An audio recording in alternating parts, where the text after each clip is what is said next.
This podcast is a member of the Voices of Wrestling podcasting network.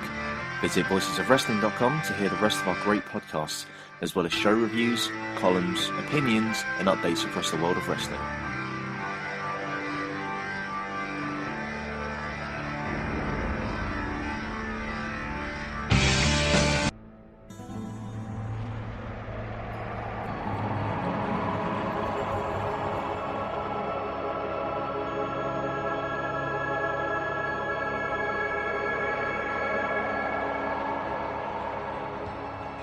Hey wrestling fans, welcome to episode number 52 of Off the Top Rope, a pro wrestling podcast. I'm Mike, and with me as always is Rex. How's it going, Rex? It's going good. How about yourself? Going all right.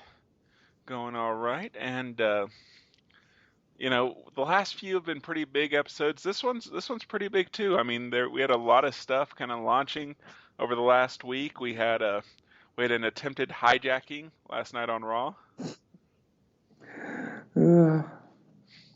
Well, there was a successful hijacking. Just not really by the fans. No, and a brilliant move. And then we've got another super card to talk about. Yes. Where we talk about how much we love Antonio Cesaro. Who is this Antonio man you're talking about? Oh yeah, there's this. Just Cesaro. Yes, just Cesaro. A very soon-to-be babyface Cesaro at that. Oh yes, I think we could consider him one at this point. Maybe, I don't know, but and then we've got our event, which is ECW Heat Wave 98. Yes, aka Night of 1,000 Nutshots. See, I was going to call it the Night of Two Shows. Because about halfway through it becomes something else entirely. But let's go ahead and get started. Should we start with NXT Arrival? Yes, I think we should. All right. Obviously, it was the first live event on WWE Network. Were you watching it live? Yes, I was. Did you have any issues? I know that a lot of people did. I only had an issue during the Rusev segment, I guess, that they were doing. That's the only time I had an issue. And that seemed to have been a system-wide issue. Okay. But throughout every other time, it was perfect. Flawless and beautiful. I watched it on the 10 o'clock replay. And on that one, I had absolutely no issues through the show. So. Oh, that's good. Good. Yes, and, less than a week after main eventing a WWE pay-per-view, they're burying Cesaro by putting him in the opening match. Yes, yeah. Right? That's how it works, right? I think that's what I read on Twitter. God, I hate people. But I was a bit shocked that it opened up, but I guess it makes perfect sense, sort of the first live match on the network, and holy fuck, did it deliver. Yeah, it's very much the first impression of NXT, I think, for a lot of people. And how can you go from that to CJ Parker and Mojo Rawley? You shut up. Stay hyped, fool. Stay hyped. You know what? I had to give everyone a break, a little cool down. I will not defend Mojo Rawley's in-ring work. I think he is the ultimate project. I just think all the potential is there, so I stay hyped. And my thing with Rawley is, given his size and his athletic background, he should not be doing ass-based offense. Well, that, and the other thing he should be doing is, if he's not at the Performance Center, like anytime Brock Lesnar is booked for Raw or a pay-per-view, he should be shadowing him trying to absorb everything that he could about footwork and about, trying to transfer the athletic gifts into wrestling ability. Yeah, I don't think there's much of a chance to do that with Lesnar. Doesn't show up, eat, sleep, conquer, repeat. But he's got a. Was he using less ass-based offense? I feel like I remember. No, there's still quite a bit. It was just like I felt like the finisher, and it was less offensive than I think than anything else because it was kind of just a drop. It's the old Northern Exposure whoopee cushion. No, but it's back to the really great match. Man, I'm trying to think of like my favorite parts of the match, and I feel like there's like 10 different ways I can go with it. But I think far and away my favorite moment was the tornado DDT through the ropes that Cesaro met with the uppercut. Like, how great was that? Like, I did not fucking see that coming. And what's actually kind of funny was a few weeks ago, I want to say it might have even been on Cage Side Seats, I said that the spot where somebody's going through a dive and they get met through a strike, that it's a really good spot, but it felt like it'd been overused. But then on NXT, I don't recall seeing it for the last few weeks, so whenever it happened, I wasn't expecting it as much. Because it seemed like for a little bit they had been using that in just about every bigger match. A lot of the Shield matches and stuff would use that spot, and it lost a little bit of its specialness, but they took some time off and it became special again. Well, yeah, and it was definitely amplified because of the prior match. And the commentary did a great job of playing that up. And they were on point all night. It helps. Sorry, Renee Young lovers, but her on commentary is horrid, and she brings Regal down. Well, he's an older man. He's just trying to get some young stuff,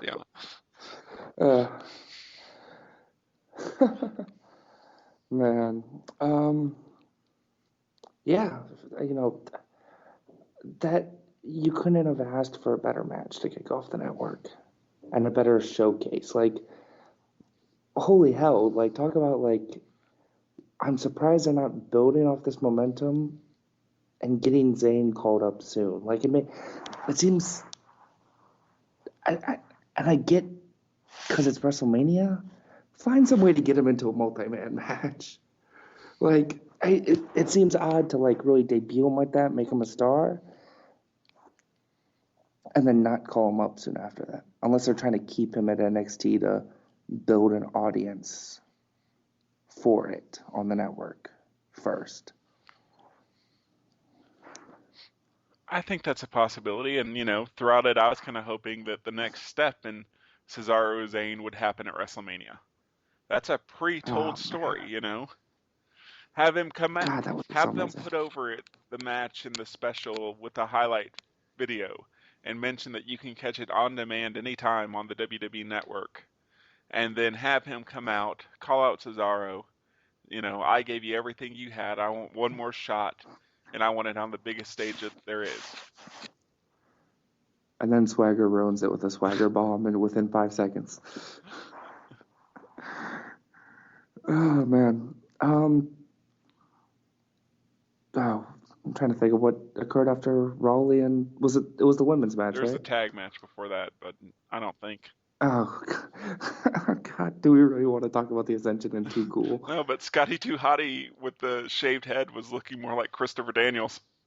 Yeah, that's all I kept thinking. Like I said that, I'm like, I don't know if that's Christopher Daniels. Like I got hyped. Like the Christopher Daniels song. Christopher Daniels and Grandmaster Sexay. Yes. Oh my God, I kind of want that now as like a tag team at some point. All I can say about that is at least it wasn't the New Age Outlaws. As was rumored to be, was New Age Outlaws were going to face the Ascension. I will admit I was severely disappointed, though, that it wasn't Enzo and Big Cass. There was a lack of Enzo and Big Cass on NXT Arrival, and that made it soft. Are you saying Arrival had no dimes? It had no dimes. No dimes whatsoever. But yeah, thoughts on the women's match? Ascension still sucks. Thoughts on the ladder match? Thoughts? I thoroughly enjoyed the women's match, obviously. Those two are fantastic performers. I don't think it was as good as their previous matchup, but it's not like a large margin. And holy hell, Paige busted out a Scorpion Crosslock. She better be using that as her finisher going forward because the Paige Turner kind of sucks. But the Scorpion Crosslock, that's fucking awesome. I think she still kind of needs like an impact type finisher in case she's wrestling the Taminas or the bigger girls on the roster. As long as it's not the Paige Turner. Oh man, yeah. It was slow off to start, but I thought it was like a nice bit of psychology that really was like they really kind of hated each other a bit. So I think that was a situation where some of the trappings of WWE's women's match actually worked in the match's favor a little bit to start things off. There was no rolling around catfight. I don't know what you're talking about. Come on, that is women's wrestling. It was for a bit, if I remember right, unless it was they were just straight up like slapping each other. Maybe that's why Emma's up. She needs to learn from the Bellas and Oksana. Oh my god. Yeah, and ladder match, I seem to apparently enjoyed it more than most people. Like I thought the match was getting kind of shit on for unnecessarily. I didn't think it was a bad match. I thoroughly enjoyed it. Yeah, how are you not a believer? I think the reason a lot of people are hating on it is it wasn't as spotty as they've come to expect. Ending aside where he hits that giant red arrow onto Bo on the ladder, it very much was more of a, I don't know, I want to call it like an old school ladder match. Well, I think that the build was a little small and that it, I thought it was fine. I didn't love it. It was something where, given the time, I don't necessarily know if it was used as well as it could have been for the length of the match. But yeah, I do think that the hate on it has been a little strong. I just, it was probably the least of the three matches, but is that necessarily a bad thing? No, not when you're talking about the quality of matches they had. I mean, you had Sami Zayn and Cesaro put it on a borderline 5-star match, like, Emma and Paige tearing the house down, and then, they put on a good match. I think that's another thing that it suffered by virtue of comparison. Like, hey, look at what Zayn and Cesaro just did. Like, it's going to be hard to live up to what they just did, and it's going to be hard for most matches to not look worse by virtue of being on the same card as those two. I guess you kind of like that match a little bit more than I did, not saying that it wasn't really, really good, but I don't even know if that was my favorite match involving Cesaro of the last week. So, and in the time, in this last, 12 days or so, well, I guess even less than that, I guess 10 since the thing, I mean, I'd take both Wyatt Shield matches over it. The Chamber is right there with it. I don't think the Chamber's with it. I would take the pay-per-view Wyatt Shields over it. Shit, I think I would put it on the level with the Raw one. I think both Zayn Cesaro and I think the Raw Wyatt Shields are sort of in that 4.5, 4 3/4 range. But I definitely think their pay-per-view was 5. And I would not put the Chamber on the level of those matches. See, and I like the Chamber match, but I don't think it was on that level. If we're doing snowflakes, I mean, I'd probably, 4, 4 1/4 for those. and then somewhere in the 4.5 to 4 3/4 for the 6-man, with the pay-per-view shading a little higher, and some of that might be biased because I was there. Maybe. But yeah, holy shit! Like last year was, I thought, their best in-ring year, and they're off to a hell of a year to try and top it Yeah, this I year. mean, how many Jeez. foreseeable match of the year candidates have there been so far? Shit, a bunch. Now, I'm not expecting anything from the show to kind of do that, but did you watch the live main event? No, I haven't either, so I didn't watch it. I'll probably catch a replay or the on-demand, just because I'm somewhat interested in the matches. I mean, I want to see. The only thing I know that's on that card is on that show is Usos and Los Matadores. no, it's Usos and Outlaws rematch. No, It's not. They changed it. No, chicanery, and it becomes apparently, yeah, they pulled the bait and switch and had the Outlaws, like one of them with a crutch. From what I saw, from what I read, they pull some chicanery and say that they're gonna wait until they're 100% for their rematch. I guess WrestleMania. God, I hope not. Well, God, I hope not. I will say this, that I want a big multi-team tag match at Mania. We need to get a match in there. This is why I love Money in the Bank as its own pay-per-view, but I miss it as a match on WrestleMania because it's an easy way to get a ton of guys in and highlight a lot of people. But I will say this though, this kind of going into Raw stuff. I kind of made a mention last week about how I thought the Usos had better chemistry than the Outlaws, than any other team that they've kind of been there with. Whenever you consider that also includes the Rhodes brothers, that's saying something. But I thought their match on Raw was, not even just for an Outlaws match. I just thought for a tag match, it was a really solid match. I missed the first part of it leading into the commercial break, so I can't really comment on it. The ending didn't seem too bad. As I said, I mean, it's not Rhodes Brothers and Shield good or anything like that, but I mean, it was, considering that the Outlaws were in it, it's way better than you'd expect. Yeah. So yeah, I guess we're gonna transition to some Raw. Yes.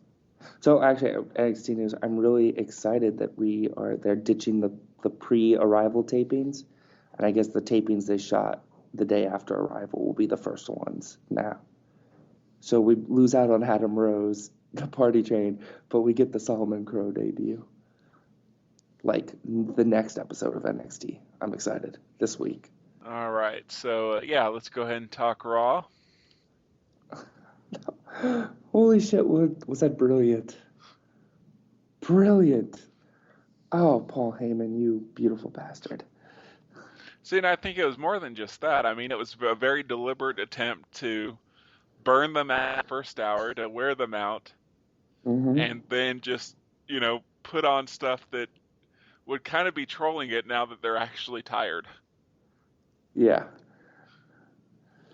But, oh my God, was that promo great. Holy shit. That's got to be one of Heyman's better promos, right? Somewhere in there. Or is that just recency, kind of like it's fresh in my mind? I mean, because Heyman is, genius. If you're looking for great Heyman promos, you're gonna have a list, obviously. Yeah. Oh man, when he sat down Indian style, I just lost it. I absolutely lost it. I couldn't stop laughing. And then it seemed like there were so many points in the promo where it seemed like they were gonna sit there and, this is where they're gonna bring him out. This is where they're gonna bring him out. Boom. No. Combine that with them disseminating the rumors that Punk was back. Holy shit. Marvelous work. Bravo, WWE. So, were you thinking at all? Did you still kind of have that thought in your mind that Punk was going to show up in the final segment? I was thinking that there was a possibility, especially like I wasn't once we got through the Heyman stuff. I thought, oh, okay, no. But then Orton came to ringside to sit there for the main event, and I'm like, oh god, so this is how they're gonna set up Punk in the title match, right? Like, why else would they have Orton out there? Oh my god, genius move. Because frankly, I had zero expectations of Punk actually showing up and was kind of ambivalent about it as a whole. Like, all right, it's good if he comes back. If he doesn't, whatever. And I kind of think it's a good thing he didn't, because holy shit, was that just fantastic the way that WWE took control of that situation and co-opted everything about the Chicago crowd, and essentially made them their bitch. I mean, there's been so much that I've kind of read online about people being upset. And to an extent, I mean, God knows, if anybody who listens to the podcast, I haven't exactly been over the moon about Batista, in the main event, the match, but people that are calling for like a network that they should have boycotted the network, and that the only way to make them listen is to stop going to shows, and it's like, people, get the fuck over yourselves. No, I feel like people need to channel that into positive ways to get a message across. Because guess what? They listen. They actually do. Like Vince heard the rumblings about Tarantaro and Gail Kim. I've used the example before, and then tried to put on a good women's match. He just didn't have the talent to do it. Like, use that energy positively. Start social media campaigns for promotion of guys or to help try and get guys over. Use the network positively and say, okay, I'm going to try and watch certain segments that have stuff I want to watch on it once they start releasing those episodes on it. Channel that energy to something positive. They're going to be more likely to react to positive reinforcement. And let's not, I mean, look at how, everyone's crux is around, oh, Daniel Bryan gets good over. Daniel Bryan's being made bigger and bigger every day, and they're sitting there and they're taking full advantage of it. And they're milking it for every little bit they can. And I still actually think that we are going to get Triple H and Daniel Bryan as the main event of Mania, because guess what? I feel like that got treated as a bigger deal on Raw than a Batista Orton match. Well, until Batista turned heel, he's barely been on Raw. Yeah, I feel like they really are treating Triple H Bryan as the bigger deal. And I think there is something to be said for the main event obsession in terms of, oh, our guy's not in the main event, but he's getting a good storyline. He's getting all the TV time. No one's gotten more TV time than Daniel Bryan.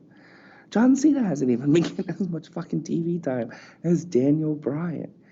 Who gives a fuck if it's the main event? If I get to see more of him each week.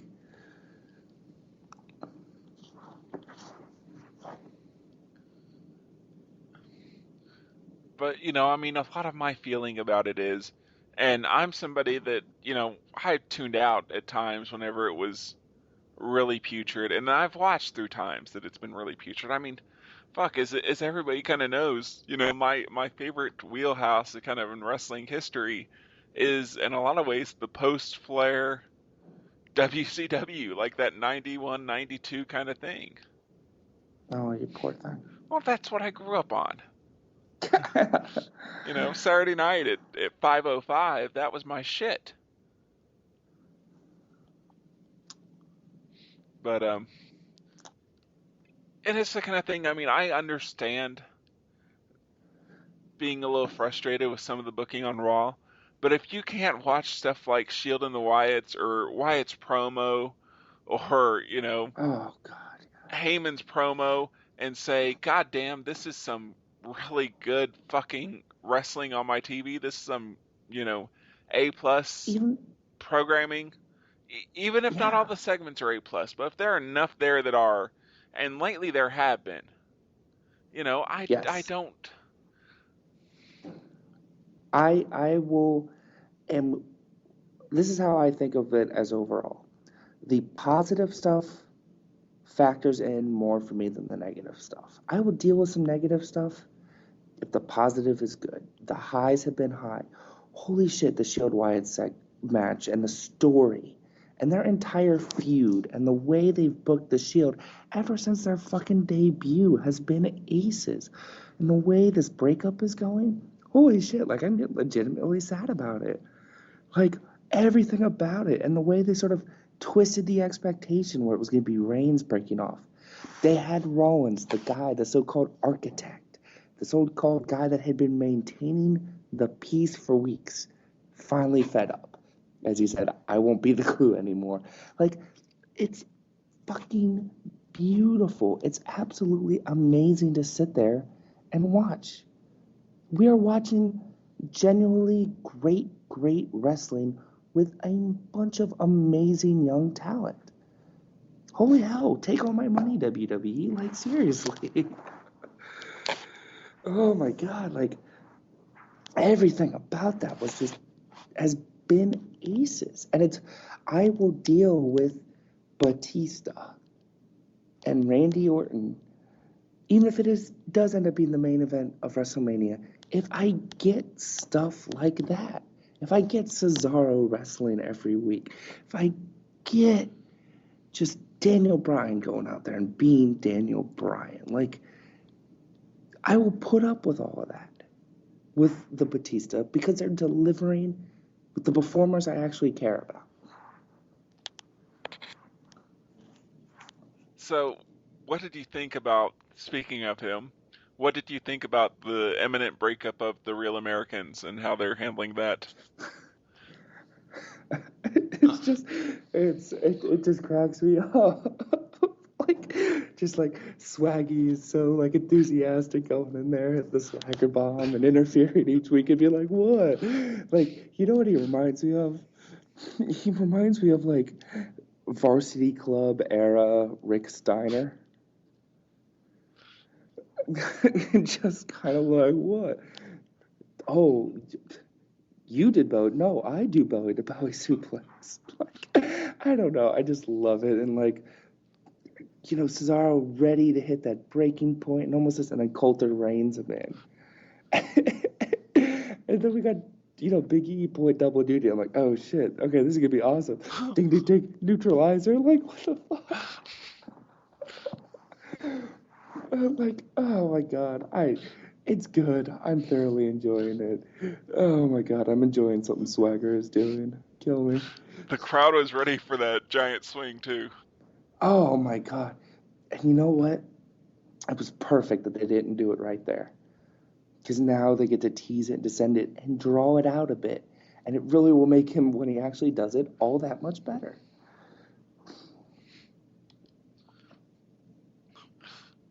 I loved Coulter talking him down to be a real American. Yeah, oh my God. That was some genius shit. Like, no, put your brother down. Be a real American. Now, come on. We the people. I was actually half expecting that to go like him saying, be a real American, even though you're a filthy European, that we took you in, that you were nothing before us, that him, very much kind of berating him into it, and then he starts swinging him. Or even that he would pick up, they'd pick up Coulter and start swinging him. Oh man, this is just so good, and Cesaro is gonna be such a fucking star. Oh my God, he is so fucking over right now. It's not even funny. It really is a good time to be a fan. It really is.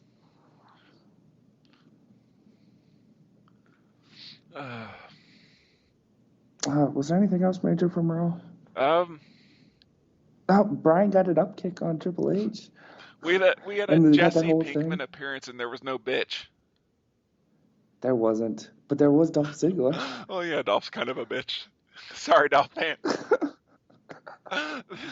Sorry, I had to work with what you gave me. Oh man,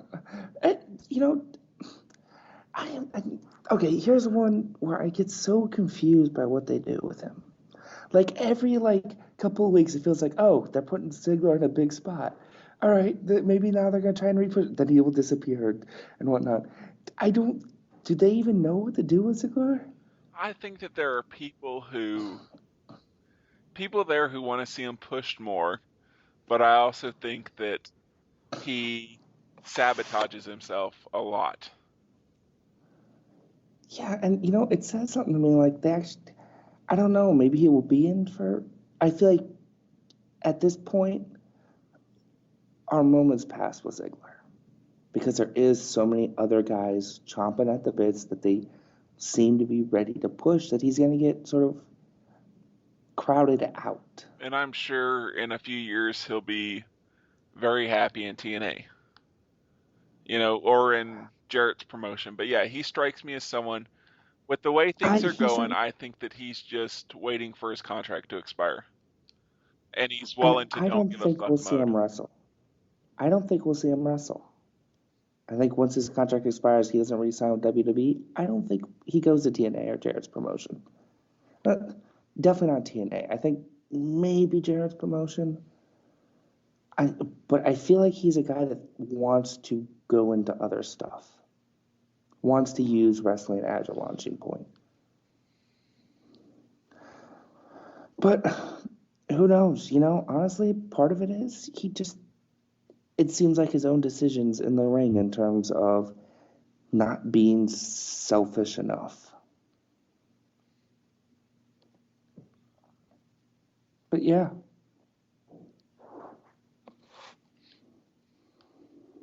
Drake Younger's coming, though, so he can be the new Dolph Ziggler that just gets beat on a bunch of times. He's somebody that I've admittedly, I haven't checked much of his stuff out since he was, unironically, someone called him Deathmatch's Davey Richards several years ago. But the guy honestly, looks like an accountant. Honestly, that's kind of a description I would have used for him a couple years ago. And not unironically, I would have almost used it as a compliment. Well, that's the way they intended in terms it too. But linked to a match, it's like, you have to check this out. And it's like, it's, fake All Japan stuff. With a lot of strong style death match. There used to be a lot of no selling, but he can and has, especially of the past couple years, really said, all right, those stylistic choices I'm done with them now. And he's gone away from the Davey Richards mold a bit. Especially when he said no more death matches for me, which is good because the dude's 29 and looks in his late 30s. But, his PWG stuff, I'm going to say, this is going to make it sound like he's still doing hardcore, his CZW stuff of late with Callahan. They put on a great Iron Man match, a lot of great actual wrestling.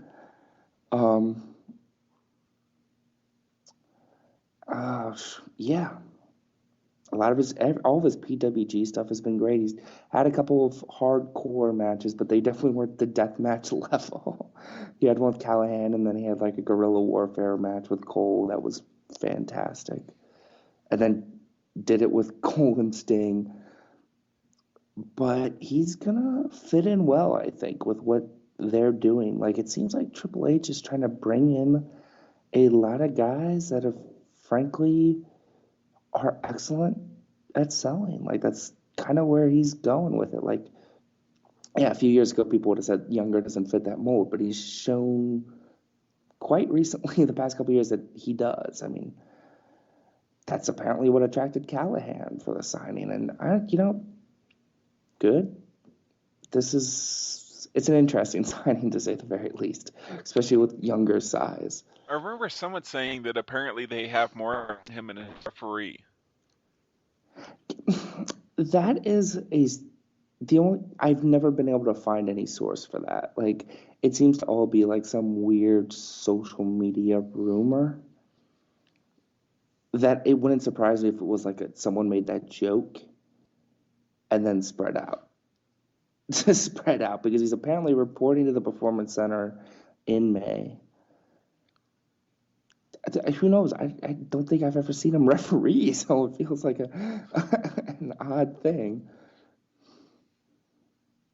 Unless they're gonna have a referee wrestler, like a character, like wrestle one match and then he referees. Do we really need Danny Davis in 2014? If it's Drake Younger, yes. But yeah, excellent signing. I'm excited. All right, so what did you think of the Dixie List TNA? That was all right. I actually enjoyed the contract signing more than thought I was going to. It was just kind of there. I didn't watch it live, I caught it on the internet. Apparently, 400,000 out of their usual crowd didn't watch it live. Was it that much? Holy shit, that's like half their audience, isn't it? They've been going at like 1.4 million. This one was right at 1 million. And the previous week was right at 1 million. Like, it had only fallen 30,000 from the previous week. But the previous week they were against the Olympics and they were against the Heat versus Thunder on NBA and a big NASCAR race. And this week all they had that was really against them was NXT Arrival. Yeah. I'm actually kind of surprised they got a full 1 million for this episode. Which, if that's how many people were watching it live, 300 to 400,000 range, that's probably pretty good for WWE's first week subscribers. And it was probably more than that number. I would imagine, I imagine there's plenty of people that watch WWE and don't watch TNA that might have tuned in. Who knows? Yeah, was there anything that really... I can't think of anything that really stood out to me. Yeah, that's... Aries wearing a Speedo? Yeah, that was kind of awesome in, like, a very Austin Aries way. Like, it felt like a weird take on Shawn Michaels whenever he used to guest referee. They'd wear, like, the little biker shorts and stuff. Yeah.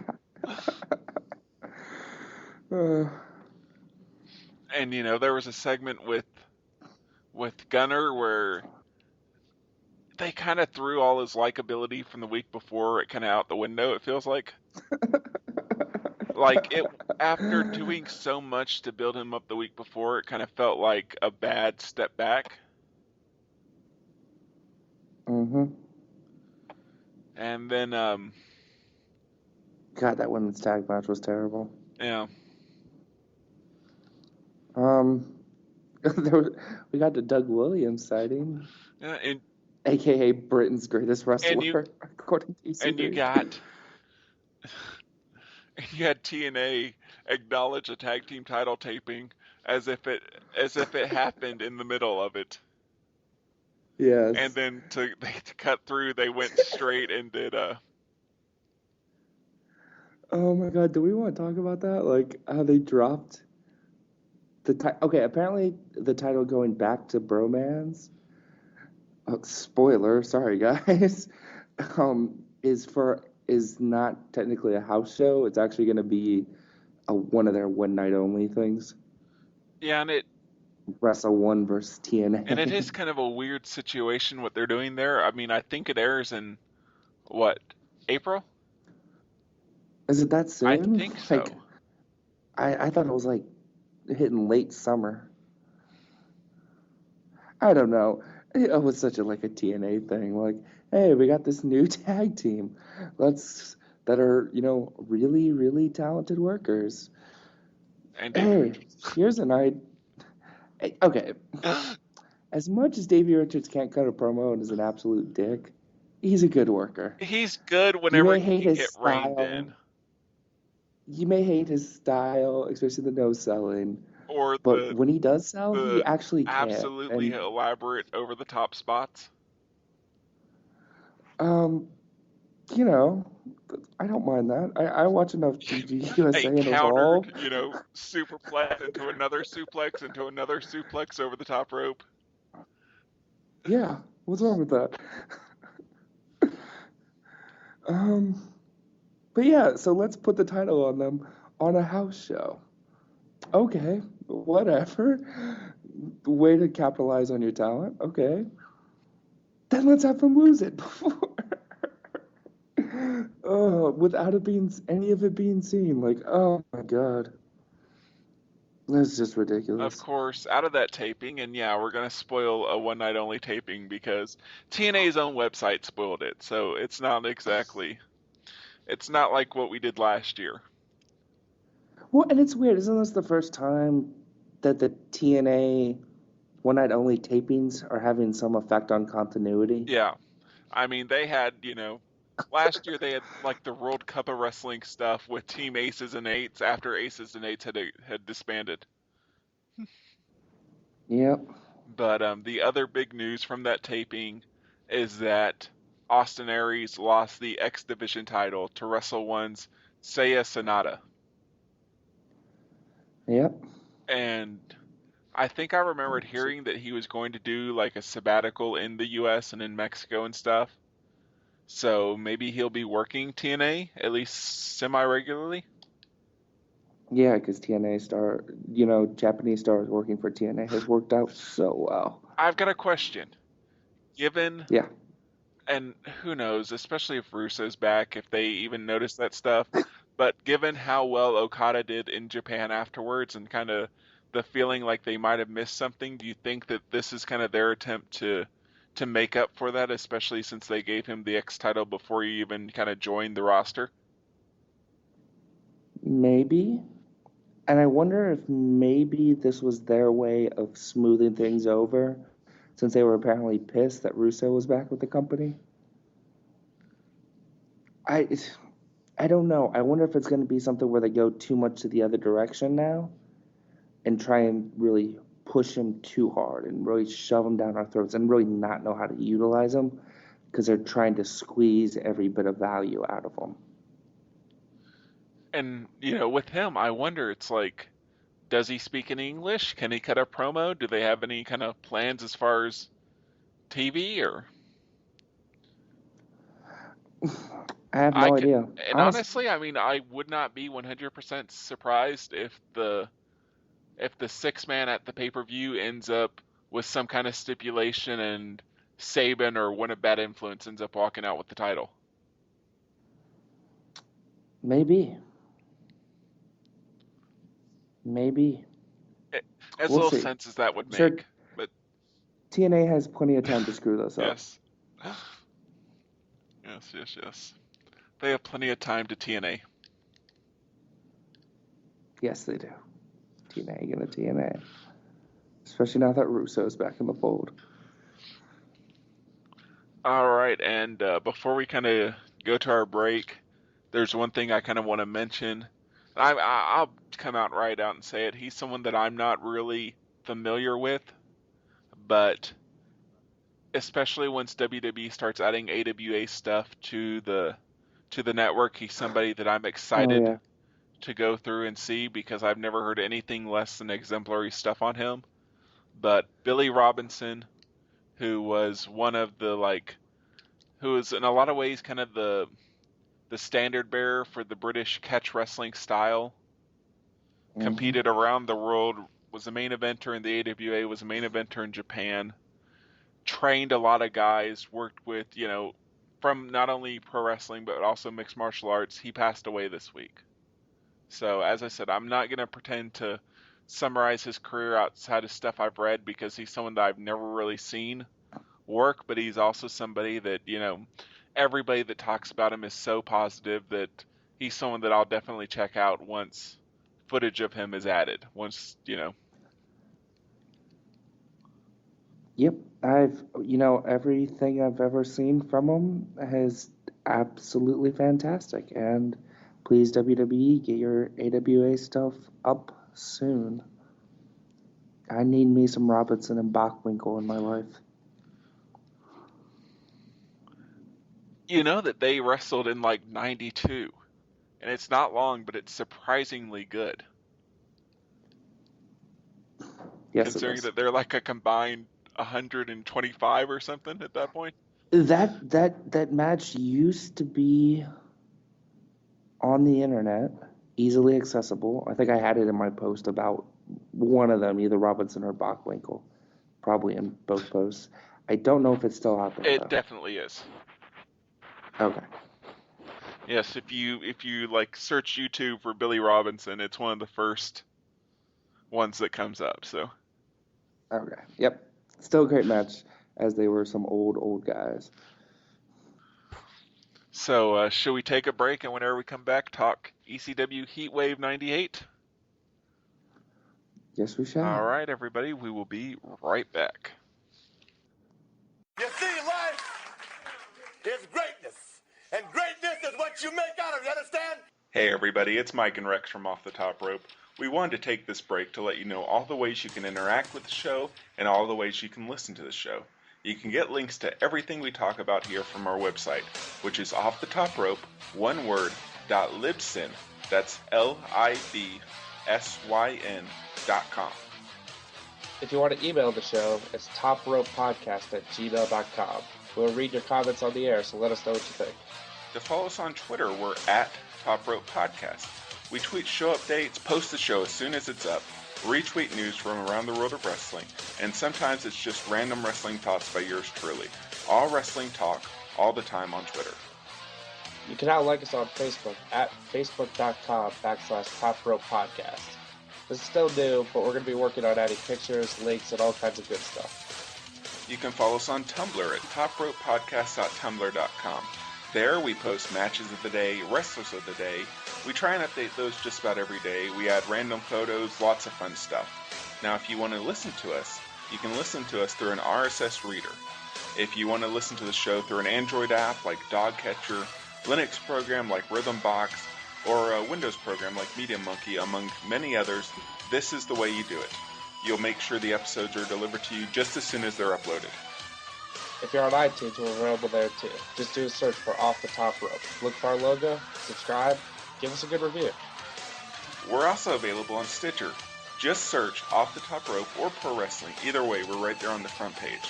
There are lots of ways to interact with the show and lots of ways to get the show to your computer, iPhone or iPad, Android device, BlackBerry, whatever you use to listen to podcasts. We hope you check us out, and we'll be right back with the show review. Take a look at it, learn to love it. I'm not going anywhere.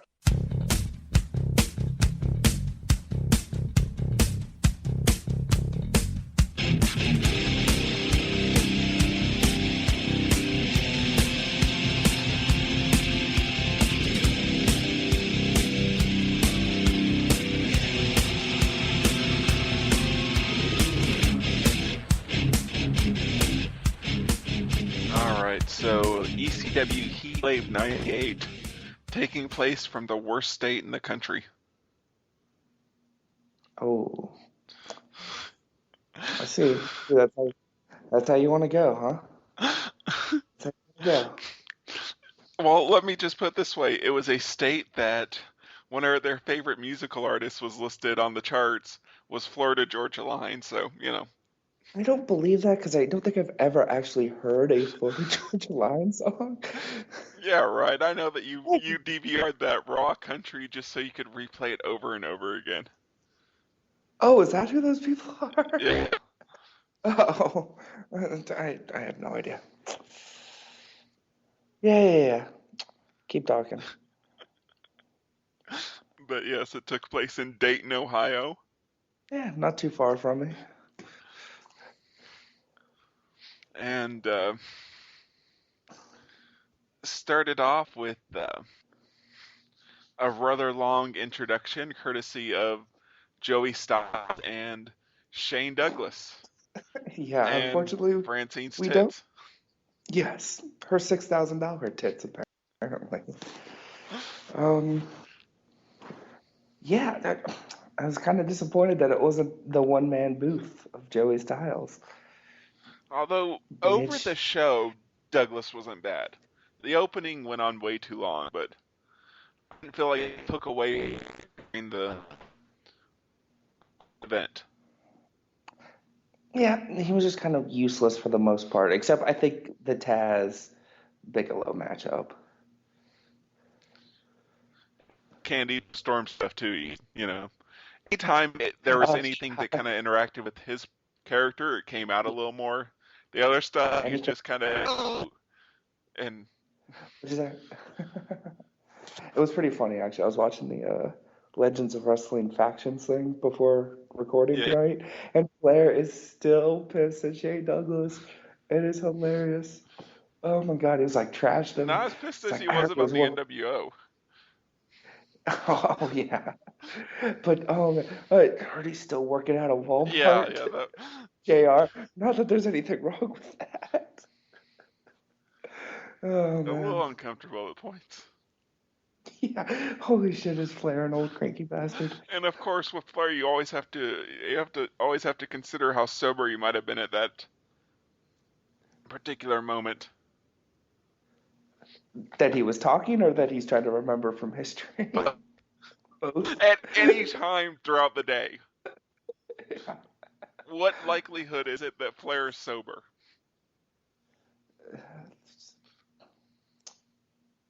15%. You're that optimistic? Hey, I always give him a little cred. He's got to take time to make a run to the liquor store. He's the nature boy. He's got that shit on deck already. He's the kind of guy that he opens his fridge. It's all like vodka with one fruit cup in there.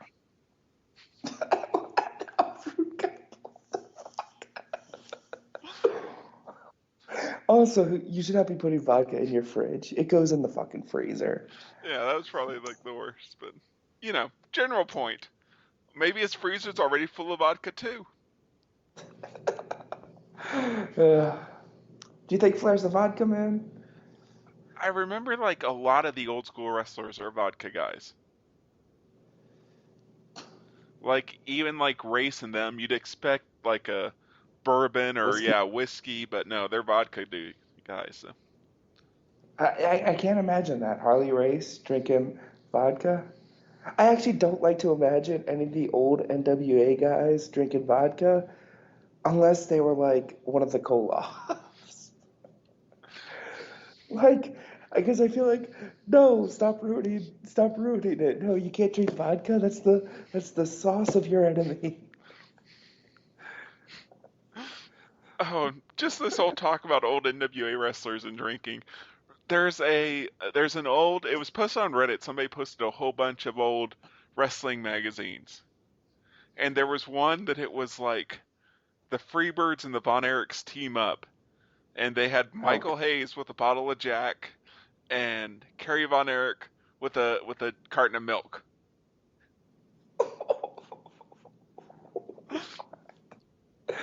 oh my God.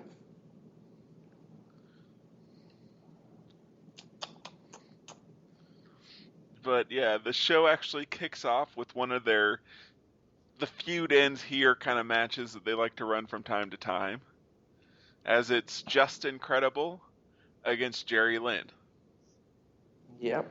And Credible at this point has like his full entourage. He's got Nicole Bass, adult film star Chastity, and Jason Knight with him. Yeah. This was such a mess.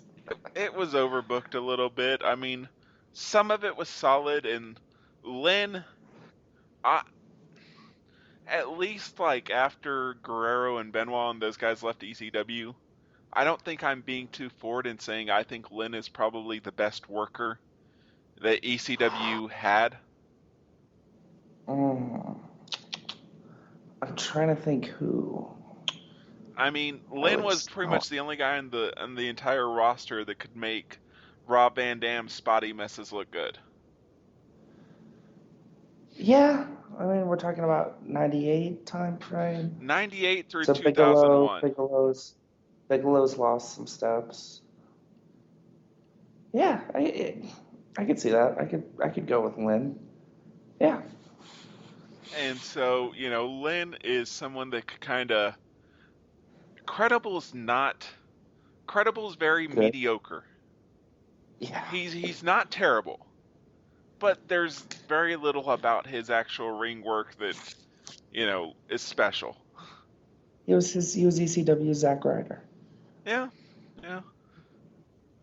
Although Vince doesn't have a hard-on for pushing Zack Ryder. This is true.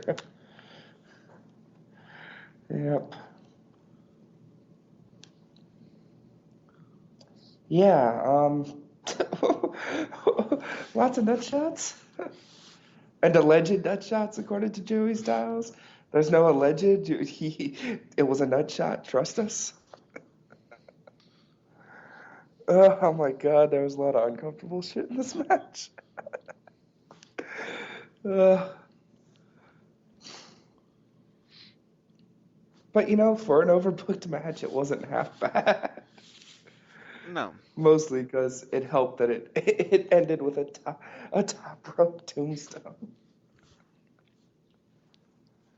Yeah. As I said, I think Lynn worked his hardest here. Yeah, he did. That poor guy. But yeah, it just Credible wins the feud, and it seems like the most ECW opening imaginable.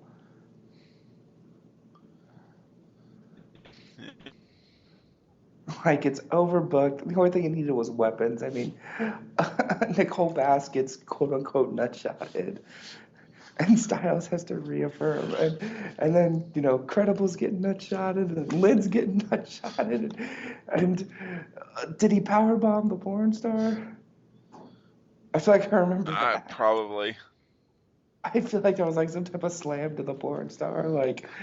And I loved how, even at this point, the fact that she'd done one of those movies wasn't exactly a secret. But then she gets signed by WCW, and they had no idea. And then once it comes out, she gets fired from WCW. Oh, WCW, you wholesome employer? Totally, brother. Oh, man. Why did you have to remind me that thing existed? All of that wasn't really on WCW.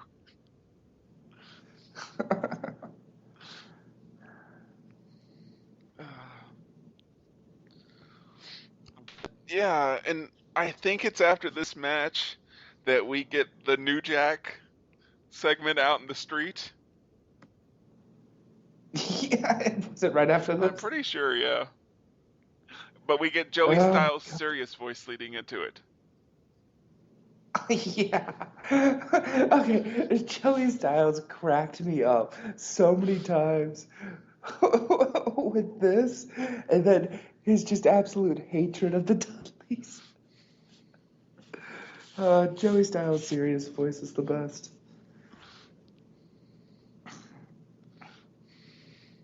It's kind of like his equivalency of what you'd call JR's Owen voice. Only there was never anything that serious in ECW. Yeah, I feel like it was done very ironic and very sort of, it was a parody of the Let's Get Serious, and it was glorious because Joey Styles is the best. Speaking of the WWE Network, it's so fun to watch those 93 and 94 episodes to just hear how insane Styles' accent is. I haven't seen any of them yet. Oh, dude. That's all I got. Just for his accent, it's nuts. He's got like, I guess it'd be a New York accent, but it's just so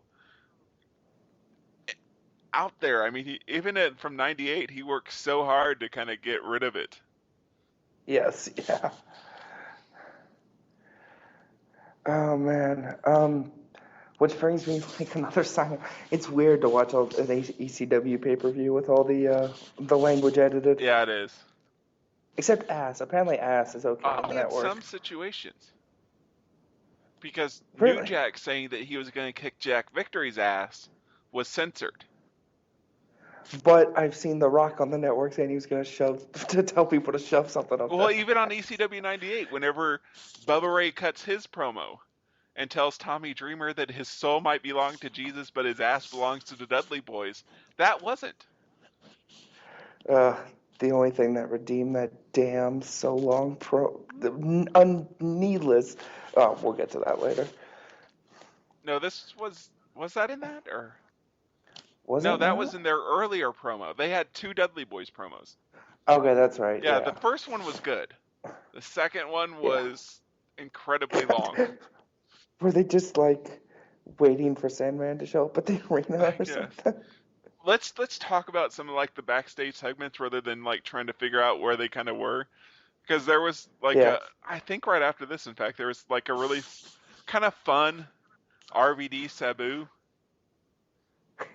Because like they were, in usual ECW form, they were being very over the top about the Sabu Rob Van Dam like splitting up. Mm-hmm. So, but it was RVD like better than he usually is on the mic, because it just kind of fit in this whole "it's all about me" persona. Yeah, such a low hurdle to jump above. I know.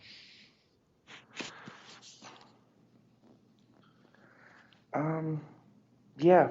Are we taking this back to New Jack? Yeah. God, was that so much ridiculous fun. Oh my God, that was insane. I just love that it was breaking, sorry I have to show you guys this, but we have to because it's important for you to know why this match isn't going on. Cue to an outside brawl with the fans.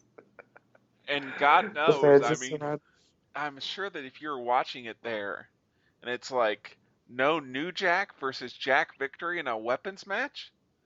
Fuck this. I feel like that's something, though, that in terms of like the pre-card brawl on the outside, I feel like that's something more wrestling promotions need to utilize to get fans hot and ready to go and give them something to do while they're waiting. I like the Dudley Boys jumping out of, whatever their rental sedan was. Oh, yeah. I don't. Oh, my God. That thing was like a Jesus, Nissan Altima or something, and just... I don't know. I thought it was missing a hubcap, so I assume it would be like a Lumina or something. I don't think I've ever seen a fucking Lumina with its hubcaps. Well, it is Ohio, so I'm sure lots of cars are missing their hubcaps. Well, okay, it's Dayton. Yeah, that's probably true. Oh. Damn, that was just ridiculous. Yes. I loved it. Like, you really think Joey Styles set you up so perfect. Like, this is something serious. We gotta show you guys. And that's the most ridiculous thing in the world. Mostly because New Jack is involved. Yes. And there we go to, and then, Dudley Boys cut a promo, and it was pretty good. Yeah. Yeah, I mean, Bubba had his southern accent going. Yeah, okay, yeah. I was not sure what the hell was going on. Like, there's Bubba rocking a Confederate flag bandana, and I'm like, okay, they're heels, I get it. And then he starts in with a Southern accent, and I don't ever remember him having one or I doing think that. it was just Was around that this just time, this? yeah. Was it just that? I don't remember him, and even in a lot of the other ECW stuff, having that accent. But even with that, like some of the Brooklyn comes out every now and then.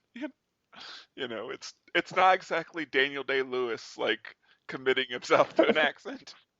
No, no. Let's get old Bubba. Oh man.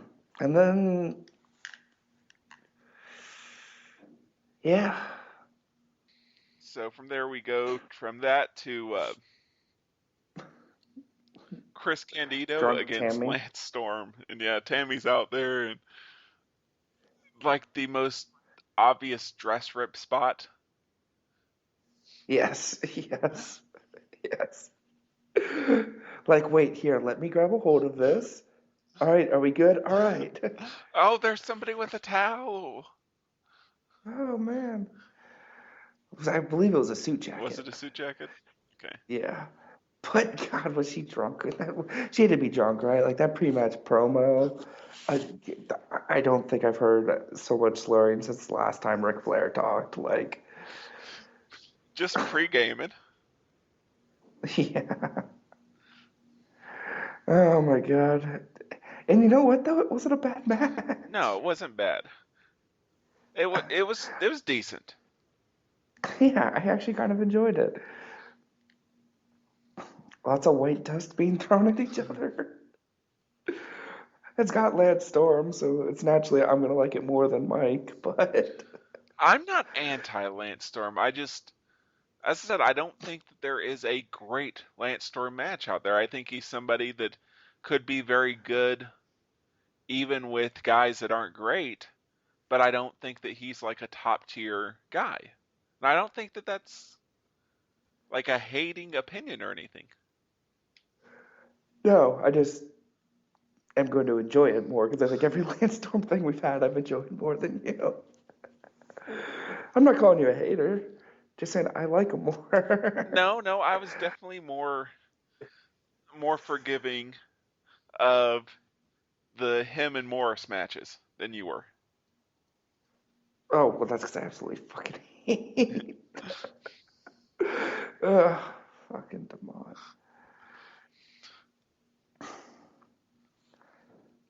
But yeah, fun action. Dress rep spot that seemed completely unnecessary. But it's ECW. They're kind of the masters of the Yeah, unnecessary. yeah. Um, I did like that they made a big deal out of Candido's ear protection and he lost it within like the first minute of the match. Yeah, the Rick Steiner headgear. Yeah, good times, good times. And I love Joey Styles, like I don't know if it was again like with ECW, you never know if it's them actually trying to plan a plot point or just making fun of something else, but like the over analyzation of Tammy's stuff. She's wearing Lance Storm's colors. Oh yeah. Well, I don't remember if they had I have no idea if anything came of it, but they had her like rubbing Storm's ass during the match too before she crashed. Ugh. Yeah. But yeah, our second straight match with a top rope finisher. Yes. Yes. Yes, it was. Super Bowl. Yes, the blonde bombshell, which he named Oh, that's after right. Tammy. uh, Joey Styles, you're the best. All right, so from there we go to Masato Tanaka and Mike Awesome in a match that and I'm not using this to make a macabre joke. I'm not using this to be cynical, but a match that was a really good match. But looking back on it, if you told me that match took several years off Awesome's life, I wouldn't doubt it. Oh yeah. That was just really fucking brutal for a mid-card Yes. match. Oh my god, yes. Holy shit, what? It was insane. Insane. And the best match on the card, Yeah, I think. yeah. By and away, way far. But, shit, people wonder why. This is one of those matches you can point at and go, shit. I would point to people and be like, hey, this is why we don't have chair shots anymore. This is why they're very protective of pile drivers, not pulling them out and limiting offense to the head. When people bitch about it, I want to point them to this match and be like, go watch that and tell me that you don't see something wrong with that. Yeah, but I mean, obviously they'd had similar matches, I'm sure, in Japan. Had really great chemistry, but yeah, very, very hard to watch. Yes. Yes, especially with the way he died. Yeah.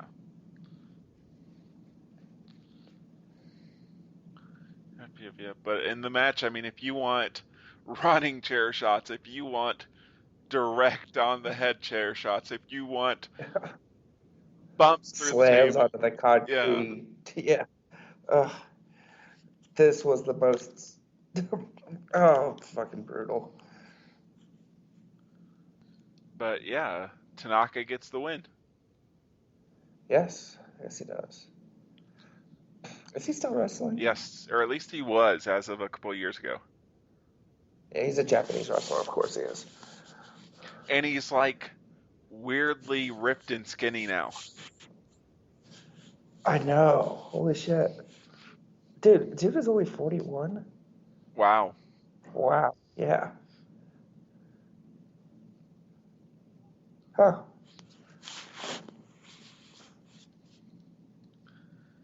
Yep. But after this match, at least in my eyes, the show completely falls to shit. I don't know. I might defend Taz Bam Bam a bit. Well, you know how I feel about those kind of matches, particularly given the two and the fact that they've had better matches. And Yeah, I was not a fan of the tag match that we get next. yeah, it's Jinsei Shinzaki and Hayabusa, which everybody knows. I mean, Hayabusa and me, I'm a big fan of his, but this is not good. Challenging No. RVD and Sabu. Yeah, sounds like it should be an awesome match, right? Except for the fact that at this point in '98, RVD and Sabu really can't string together a competent match. Well, drugs are a hell of a thing. They can do spots and set up the spots, but there's like no transition in between. It just becomes a collection of random, sometimes blown spots. Yeah. I honestly was distracted by all the silk pants. There's a lot of silk in this match. Yes, there was. And it's gotta suck for like people who'd seen Hayabusa on the internet and everything. It's like, fuck yeah, he's coming to there, and then you get that. Yep. You poor bastards. But you live in Ohio, so Okay, you know what? You live in fucking Minnesota. It's practically Canada. Holy shit. But I'm from the Hayabusa greatest cut an state in the album. world, so What? Hayabusa cut an album? Yes, he did. Holy shit, I did not know this. Oh my god. With the Dragon Kid? What?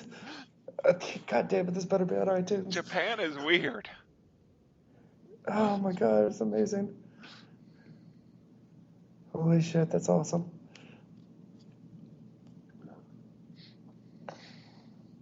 But yeah, this match is It's bad. just a mess. A lot.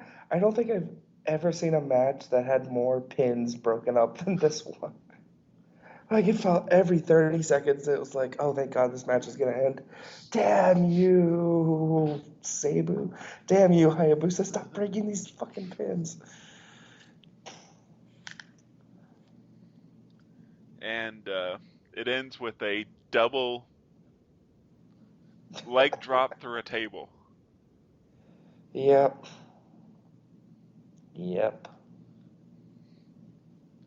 So the champs retain, but there's a little bit of chicanery. There's a little bit of disagreement as Sabu, determined to get the pin, kind of shoves Van Dam off and pins him himself. Yeah. Yep. You know what did not help this match whatsoever? That fucking whistle. God, that thing. Yeah, I've been watching some other ECW stuff. Like, I'll put something on to go to sleep, just something for background noise. And yeah, I can't do ECW stuff with Fonzie in it. Yeah, it's not like awesome Titus O'Neil with a whistle. There's no rhythm, there's no rhyme to it. It's just random blows all the fucking time. Like, oh my god, who thought that was a good idea? Paulie, I guess. Oh, Paulie, you bastard. And especially considering that it played into his, it's supposed to kind of play into his past as a referee and with his nickname and everything, but wrestling referees don't use whistles, Paul. No, but I do wish they used cards. Like, how great would it be to get see a yellow card during a match? Or a red card? Instead of DQing someone, you give them the red card and DQ them.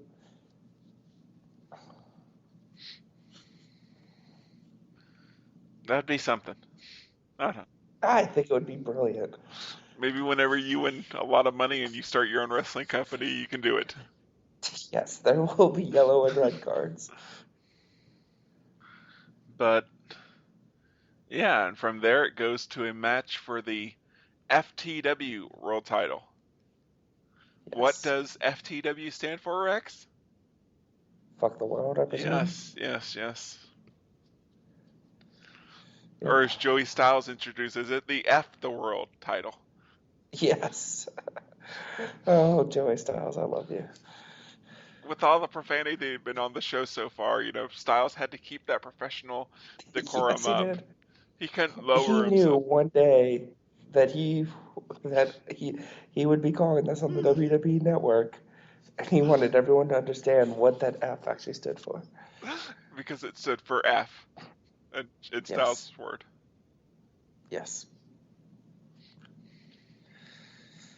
So yeah, I kind of enjoyed this match. This was... Because one, it had Bam Bam Bigelow, one of my favorite wrestlers. Two, they just went insane. It was what I would expect from Taz and Bigelow and ECW for the Fuck the World title. You know how I feel about brawls through the crowd. That is This was a good one, though. No match where the majority of it takes place in the crowd can be a good brawl in the crowd. If you do a section or two and then get out, like the Sting Cactus match, that's fine. But if the entire match is through there, no, it's not good ever. Disagree. But I was just thinking throughout this match, ECW security guard must be the greatest job ever, right? I mean, you probably aren't getting paid, but that'd have to be a fun job, right? Well, you know where the ECW security guards are now. Prison? No, and I'm not. They're the TNA security guys. Are TNA they really? uses Atlas Security. Yeah, it's the same guys who worked ECW. Huh, did I know that? Like the one that kind of looks like 911. He's still in TNA. Oh man, I just assumed that like Heyman. Also, should I just be? I am surprised that Heyman never once went to like the Hell's Angels to run security at the ECW event. I loved it. You know what? It was ridiculous. It was absurd, and I loved every minute of it. Especially the spot where they put him through the ramp. It was ridiculous. It was absurd, and I loved it. But Douglas was wrong. He oversold it because he said he was going to put him through the concrete. Did you say through the Yes, concrete? through the quote unquote the goddamn concrete. You don't know. You never got a view of the concrete below. He might have gone through the concrete in that hole in the ramp that they made. But yeah, you obviously liked this more than I did. It's just Well, it helped that Douglas was actually kick ass on commentary for it. Like, I love the ending of it. He wasn't tapping out. Look at his eyes. He was reaching for the rope. I don't know. I kicked back and enjoyed it as just fun. Good old fun.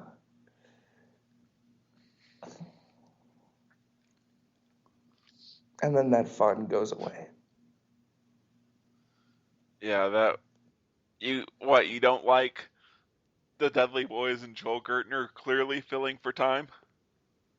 No, I don't. Oh, okay, scratch that. We have Joey Styles being awesome before we get this. Joey Styles just with his serious, I can't be objective. I hate the fucking Dudley Boys Like, promo. he's unwilling to say the fuck the world thing, but doesn't he call Bubba a son of a bitch? I think so. And not like the Jim Ross, Austin is the toughest son of a bitch. It's like, no, Bubba Ray, you are a son of a bitch. Yeah, it's just like, oh my God, what Styles doing now? I absolutely hate the Dudley Boys. I half expected him to go out there and start hitting people with a chair. Well, he was the backup for if New Jack didn't show up. He was gonna make the save. Oh my God, I'm really disappointed that it wasn't Joey Styles that did that. But yeah, whatever the fuck it was we got, where every single Dudley needed to be introduced. You know what? Fuck you, sign guy Dudley. And Beulah McGilla Slutty, the little broom doll. I don't know. It would have made more sense if it would have been like a blow-up doll, but ECW didn't have the budget for that, so yeah, it's. Oh yeah, so Steve Carino had to carry around some like sweatshirt with a pillow under it.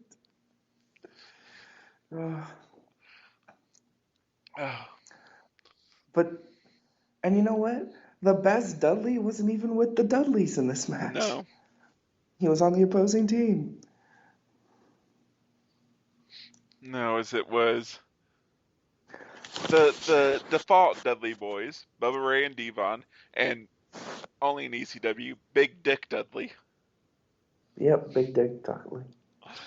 Which people forget, he was kind of the leader of the Dudleys forever. Against Tommy Dreamer, the Sandman, and Little Spike Dudley. The greatest of the Dudleys. Which That's only objective. named Spike Dudley in such an ECW thing because the entire character was an acid reference. Oh, I did not know that. That's where the name came from. His name being LSD, his finisher being the acid drop. It's much like everything in ECW. It's not that subtle, dude. I had completely forgotten that that's what his finisher was called. Dude, I was like 9 when ECW was going. I was like 9 since I last saw this match. I actually got this match dubbed on a VHS. I got it. What else was on there? It was like some cactus stuff in Japan,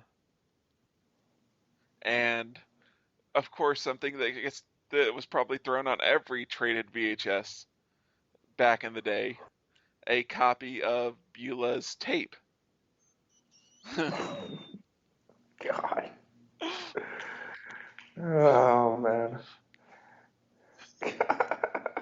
Hey, it's the 90s. We didn't have, internet porn.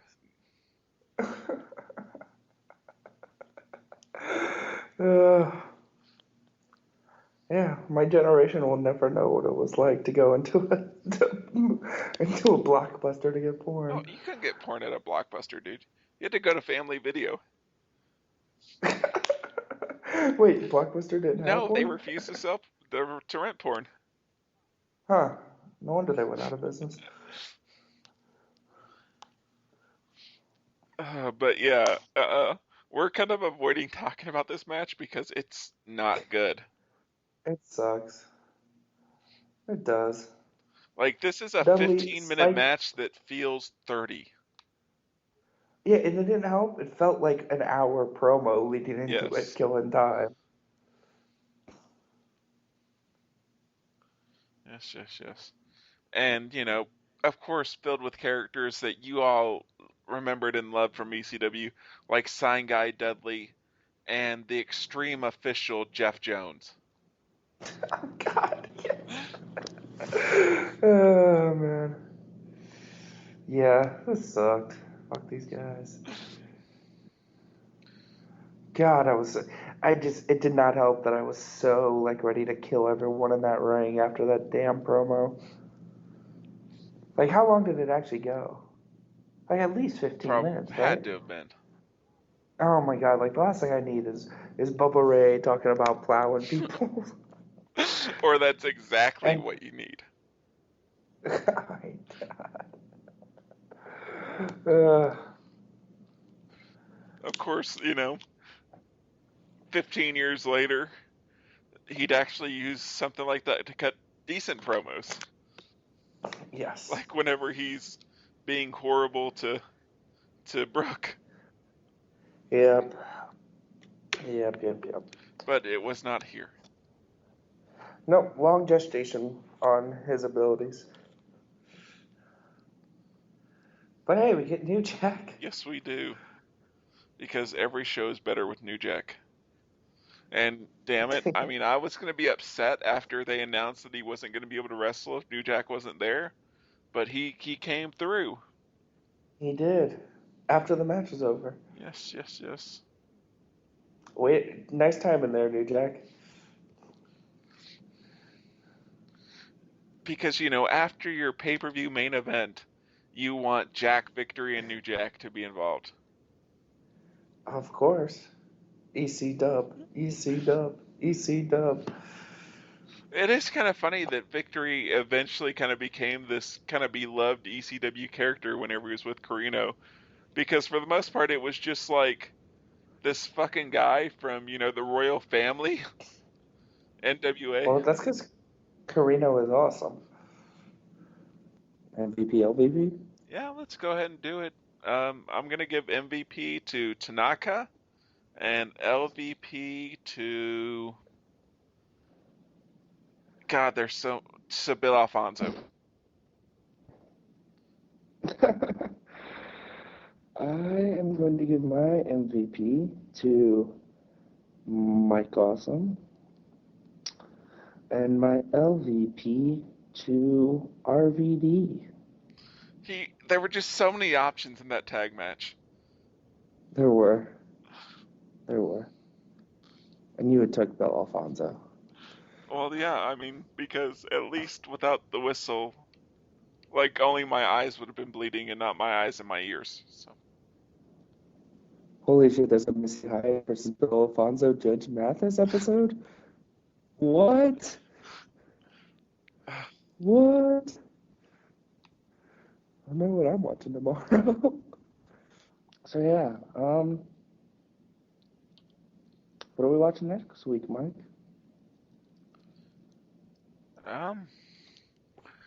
Still, I am making a vision. I do. What are you debating there? I'm debating something old and fairly new.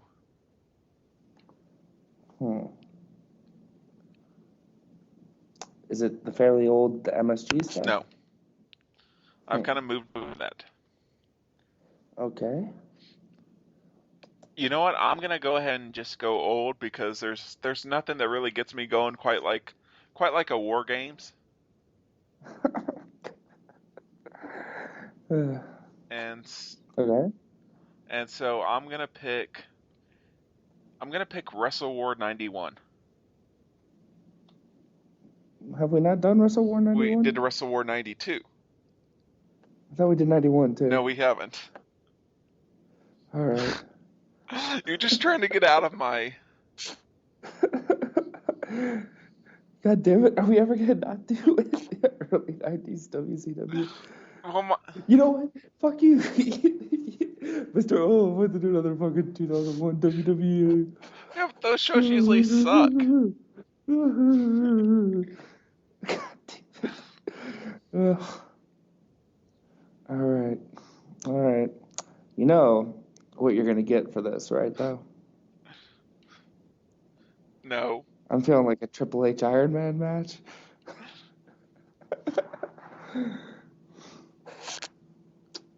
Yep. No, I won't do that to you. Give you a couple months before I spring that. Got anything going on this week? Lots of work. Fun. Yeah, but it, helps pay bills, so. Sweet. Helps pay for the WWE network. All right, this has been episode number 52 of Off the Top Rope of Wrestling Podcast. Be sure to tune in next week where we'll talk the news of the week as well as our event that we're reviewing, WCW WrestleWar 91. So for Rex, this is Mike, and we'll see you all next week. Later, folks.